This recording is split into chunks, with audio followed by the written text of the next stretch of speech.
আগামীকাল থেকেই ঝড় বৃষ্টির সতর্কবার্তা জারি করলো আলিপুর আবহাওয়া দপ্তর। বাংলা সহ এই 5 রাজ্যে সতর্কবার্তা জারি করা হয়েছে। তো বন্ধুরা, এই মুহূর্তে আবহাওয়া দপ্তরের তরফ থেকে কি আপডেট দেওয়া হয়েছে সমস্ত কিছু আপনাদেরকে এই ভিডিওটিতে একদম ডিটেলসেই জানিয়ে দেব। গত কয়েকদিন ধরে আবহাওয়ার ধারাবাহিক পরিবহন অব্যাহত রয়েছে। আবহাওয়ার তারতম্য চোখে পড়ার মতো। একদিকে কলকাতা সহ পূর্ব ভারতের একাধিক রাজ্যে গরম ঠান্ডার দোলাচল চললেও উত্তর ভারতের সব জায়গায় সকাল ও সন্ধ্যায় বেশ ঠান্ডা অনুভূত হচ্ছে এখনও। তবে বিকেলের দিকে রোদের তাপ কিছুটা স্বস্তি পাওয়া যাচ্ছে। আবহাওয়া দপ্তরের তথ্য অনুযায়ী একটি ঘূর্ণাবর্ত সঞ্চালন বাংলাদেশের উত্তর পূর্বাঞ্চলে অবস্থান করছে। একটি ঘূর্ণাবর্ত দক্ষিণ পশ্চিম রাজস্থান এবং সংলগ্ন অঞ্চলের ওপর অবস্থান করছে। বাংলাদেশের উত্তর পূর্বাঞ্চলের ওপর আরও একটি ঘূর্ণাবর্ত অবস্থান করছে।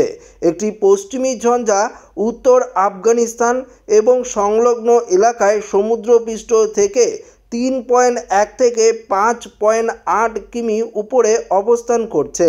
সমুদ্রপৃষ্ঠ থেকে 12.6 কিমি উপরে 120 নট বেগে মূল বাতাস সহ উপক্রান্তীয় পশ্চিমী জেড স্ট্রিম উত্তর পূর্ব ভারতের আধিপত্য বিস্তার করছে।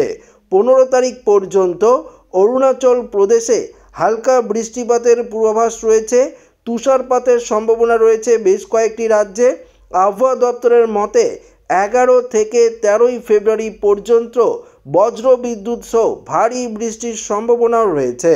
আবহাওয়া দপ্তরের মতে আগামী দুদিন উত্তরপ্রদেশের ব্যতিক্রমী ঠান্ডা পড়ার কোনো সম্ভাবনা নেই। রবিবার রাজ্যের অনেক শহরের সর্বোচ্চ তাপমাত্রা 28 ডিগ্রি সেলসিয়াসের ওপরে ছিল। আবহাওয়া দপ্তর তথ্য অনুযায়ী 10 ও 11 ফেব্রুয়ারি আবহাওয়া অনেকটাই পরিষ্কার থাকবে। তবে পূর্ব ও পশ্চিমাঞ্চলে মাঝারি কুয়াশাচ্ছন্ন আকাশ থাকার সম্ভাবনা রয়েছে।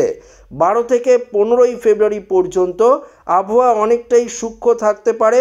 সোমবার দিল্লি এনসিআর এর সর্বনিম্ন তাপমাত্রা 12 ডিগ্রি সেলসিয়াস এবং সর্বোচ্চ তাপমাত্রা 27 ডিগ্রি সেলসিয়াস থাকার সম্ভাবনা রয়েছে। আগামী দুদিন অর্থাৎ মঙ্গলবার ও বুধবার দিল্লির আবহাওয়া অনেকটাই পরিষ্কার থাকবে। তো বুঝতে পারলেন দিল্লির দিকে এবং উত্তর পূর্ব ভারতের দিকে কেমন আবহাওয়া থাকবে। অন্যদিকে আগামীকাল মঙ্গলবার 11 ফেব্রুয়ারি থেকে শুক্রবার পর্যন্ত পশ্চিমবঙ্গ এবং সিকিমে বৃষ্টিপাতের সম্ভাবনা রয়েছে। এছাড়াও অসম, নাগাল্যান্ড, মণিপুর, মিজোরাম এবং ত্রিপুরাতেও হালকা বৃষ্টির সতর্কবার্তা জারি করা হয়েছে। রবিবার আবহাওয়ার কেন্দ্রিক দৈনিক আবহাওয়ার প্রতিবেদনে বলা হয়েছে তেলেঙ্গানার বিভিন্ন স্থানে সকালে 3 দিন কুয়াশা বা কুয়াশাচ্ছন্ন আকাশ থাকতে পারে। সর্বোচ্চ তাপমাত্রা স্বাভাবিকের থেকে 2 থেকে 3 ডিগ্রি পরিবর্তন হতে পারে।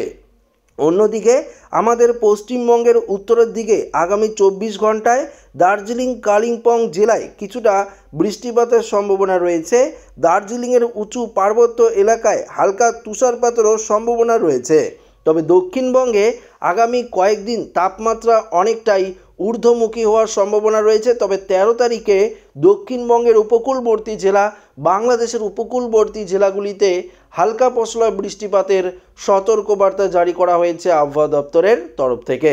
তো আশা করি আপনারা বুঝতেই পারলেন কোন কোন জেলায় কেমন আবহাওয়া থাকবে, কোন রাজ্যে কতটা আবহাওয়ার পরিবর্তন হতে চলেছে এই ভিডিওটিতে আপনারা বুঝতে পারলেন। তো ভিডিওটি ভালো লাগলে লাইক করবেন, বন্ধুদের সাথে শেয়ার করবেন, নতুন হয়ে থাকলে চ্যানেলটিকে সাবস্ক্রাইব করে নেবেন। ধন্যবাদ।